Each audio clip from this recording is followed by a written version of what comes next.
time for the Phat Guys at the movies. I'm Ken. I'm Oliver. You want to join me? Take me out to the ball game. Take me out to the crowd. I didn't have any peanuts or Cracker Jacks, did you? And it's the second movie review we sang on.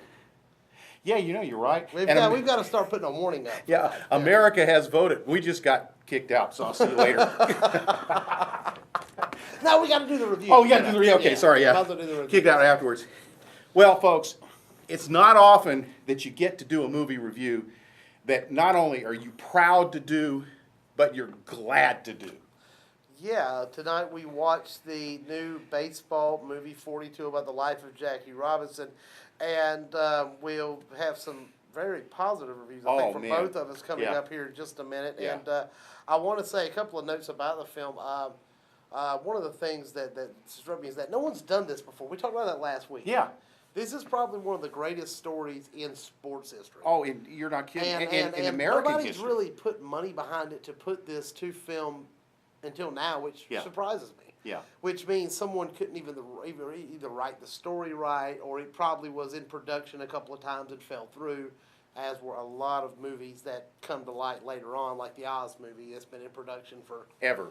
Yeah, they wanted to do that forever, and it just never worked out. Yeah. But it just surprises me that it took so long. That being said, it was nice to come to theater and not have to see The Rock or Arnold or Sylvester Stallone. And I like the guys, don't get me wrong, but it was just getting old. It was action after action and see horror. A movie that not only was a great story, but was well done in every aspect. I have to say, it was a nice surprise in April to see a movie like this. Yeah.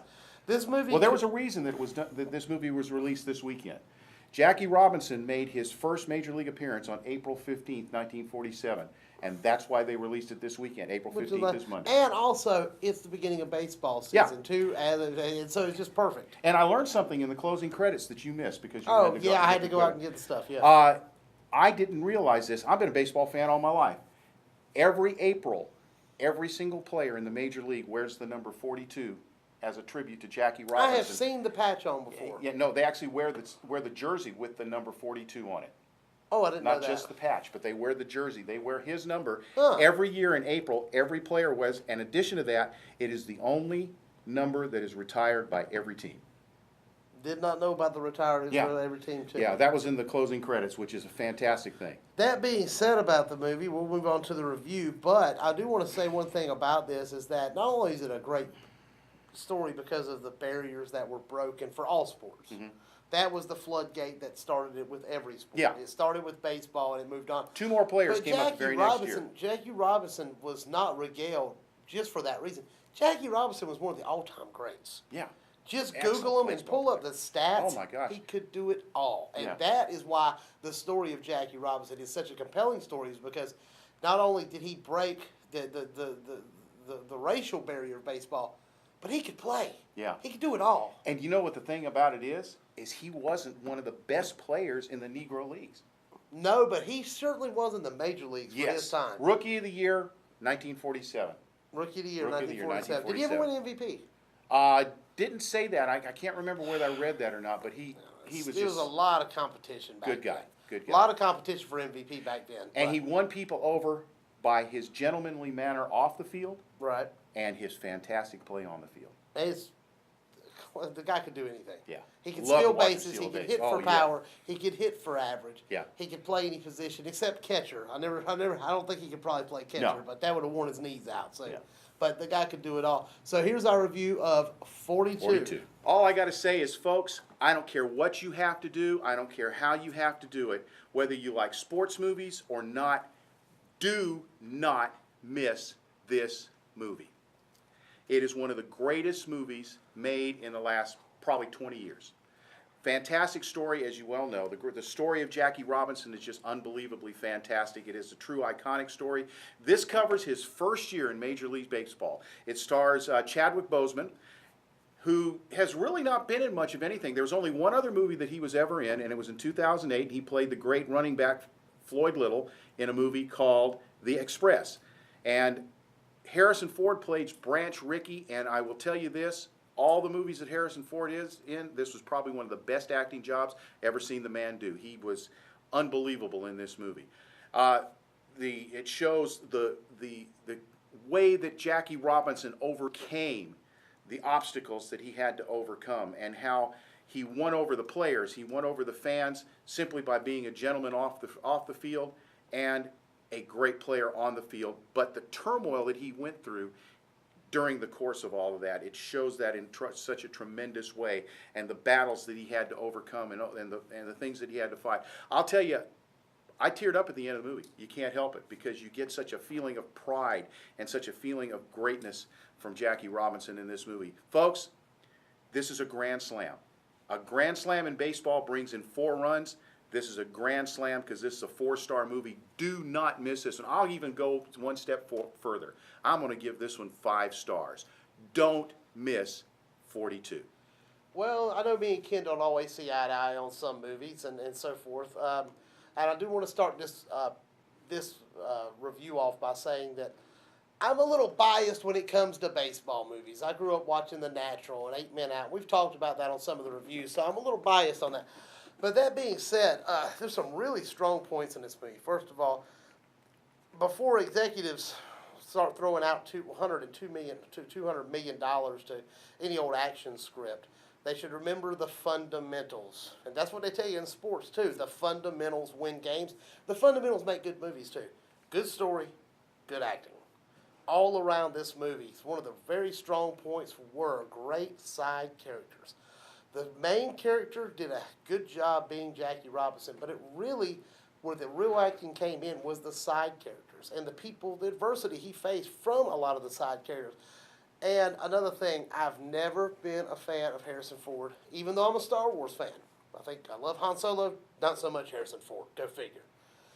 But every now and again, an actor finds a role that is perfect for him, and I think this is it for him. I'm going to say that I'm already not a big fan of award shows because I think they're popularity contests anymore, but I will say he's got to get an Academy nomination. I think Ken would agree for this movie, because this was the best performance I've ever seen from Harrison Ford, bar none. And you can tell me Witness was great and all these other movies from the past and Indiana Jones. This was real acting here. He morphed into another person and played him perfectly. I'm going to give this movie, I'm going to give it 4. And the only reason I'm going to give it 4 is I reserve, start talking 5 stars. I'm really particular about 5-star movies and talking Citizen Kane territory and all that, so I don't want to go there yet. But the best movie we've seen this year, I think Ken will probably agree with that, and I think come next March, they're going to be talking about this for a couple of nominations for supporting actors, probably screenplay, and it's going to be out there. It's going to be talked about during award season. Well, there you have it. A classic. I'm going to put it right up there with Rudy. Yeah, as far yeah. as I think this is going to be one of those movies that people buy and put in the DVD collection. Oh, see it at every house. It's a done deal. And it's going to be on TNT and all that. Yeah. And I'm going to put it right up there because the end of it had kind of a Rudy-esque feel. Right. The director of this, I cannot pronounce his name, but I will put it right down here in the graphic. You mean these words right here? Right. You're talking about this guy right here. Right, that guy. This and I is can't the pronounce director. it properly, so I don't want to offend anybody. Read it and just go. pronounce it But however he you was want also the screenwriter. He was a screenwriter director of this movie, but he also was a screenwriter for 2 very excellent movies in the last 12, 13 years. One of them, one of my personal favorites, L.A. Confidential. Good movies. And Mystic River. Mm-hmm. Now, he's written some dogs, too. Don't get me wrong. He's not been perfect. But this movie is an excellent movie, and hopefully it doesn't get forgotten about through the years. I don't think that performance by Harrison Ford can be forgotten about. No, I can't. Not by the Academy. You got to give him a nod this time. And Give him a Chadwick nod. Boseman did an excellent job as Jackie Robinson. Yeah. And there was a guy that was in the movie that reminded me about something too. The lady who played his wife, cannot remember what her name was. She was Floyd Little's girlfriend in The Express. Oh, there you go. So you got 2 people coming from The Express. Folks, like we said, you got to go see this one. I don't care if you're a baseball fan or not, just for the pure historic content of what this movie was about and what this movie means to not just sports, but to the United States of America and the world as a whole. And the whole sports world, you know. So, Yeah. but next week we know we're into movie season because things are finally getting better. Ding, bing, bang, bang, boom. They're getting better. Next week is going to be Oblivion. We've been waiting on this. Yes, Tom Cruise and Morgan Freeman. We were just talking about this a few minutes ago before we started the review, Tom Cruise is not the greatest actor in the world. I'm not that impressed Yeah. with his acting. He's done some good jobs. He did a pretty good job in A Few Good Men. Magnolia, And if you want to see a good Magnolia. performance by Tom Cruise, Magnolia, but But it was perfect for him. You Yeah. know what I mean? It was Yeah. one of those roles. So and by the way, Tom Cruise, if you're watching this review, you want the truth? You can't handle the truth. There you go. But he selects great movies. Mark Wahlberg is in that same category. We're not big Mark Wahlberg fans as far as the actor Mark Wahlberg, but he can pick picks good good movies, except for Max Payne. He picks good movies. You can't Yeah. get them right all the time. Yeah, but on but the whole, Cruise they pick picks good movies. Right. And I got to give him some kudos. The last movie he was in, Jack Reacher, he actually I was impressed. He actually did a really good job with it. But Oblivion comes up next as one of those post-apocalyptic, end-of-the-world type movies. Earth is gone, and Tom Cruise is some sort of guardian or something like that. But anyway, it looks like it's going to be pretty good. CGI looks great in it, so we'll be taking a look. And Morgan at Oblivion. Freeman is there to lend some acting support. Yeah. Yeah. And he's a major role in the movie. Yeah. And we're really looking forward to seeing that. We've got some other movies coming out in the Oh, next couple of days. It's going to be it's just bing, bing, bing for the now rest we're of the going to summer. start having fun with these reviews. Yeah. It's been a grind. You've stuck with us, or maybe you haven't. We If you appreciate have, it's time to come back because now we're going to start having fun with them. Yeah. We're going to Oblivion next week. The week after, do you know what's coming out then? I can't remember exactly, but it's just like one. We've like got one another thing right after. post-apocalyptic movie coming After out with Will Earth that Smith. comes out in June. After Earth, right. And there's one thing though that it's got Will Smith, it's got his son Jaden Smith, Yeah. and the one thing I'm afraid of it is it's M. Night Shyamalan. He's after The Sixth Sense and Unbreakable, man. Unbreakable, Unbreakable and was really great. Signs. I kind of enjoyed. Signs 'cause was all right. I enjoyed that, but after that, it just went. He just died. So And he did make that Airbender movie. Oof. yeah, Oof, yes, that was bad. yeah.